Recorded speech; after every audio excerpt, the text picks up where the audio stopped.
Thanks for joining us. I'm Alex Goldsmith. It was a homecoming for a former New Mexico governor hoping to be the country's next president. Hundreds of Gary Johnson supporters attended his rally at the convention center today. News 13's Candace Hopkins reports. You honor me. You honor me. Thank you.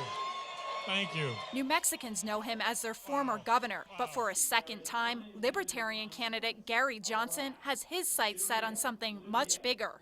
Is this the craziest election ever? And you know how crazy it is, right? I'm going to be the next president of the United States. That's how crazy it is. Hundreds gathered at the convention center, eager to hear from Johnson and his running mate Bill Weld, former Massachusetts governor. I just think Johnson and Weld are going to be a wonderful opportunity. I think it's time that we have a third candidate that comes out that gives people an alternative to what the two major parties aren't offering right now.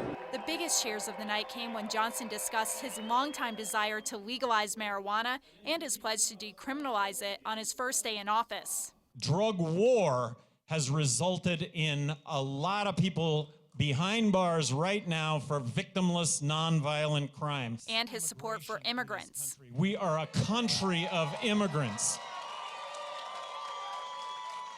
We should make it as easy as possible for somebody that wants to come into this country and work to be able to get a work visa. And during a sit-down earlier in the day, he discussed his goal to present a balanced budget within 100 days of taking office. We think that there isn't any aspect of government that isn't 20% overblown. Candace Hopkins, KRQE News 13.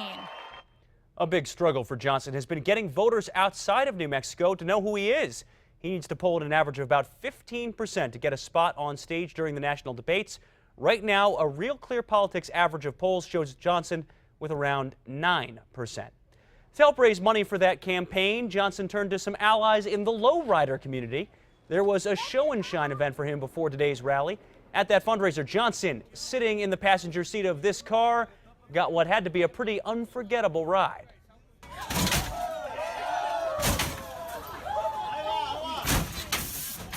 Johnson later said he was honored to have the lowrider group supporting him. Meanwhile, his running mate Bill Weld sat that one out, saying his back hurt just watching the whole thing.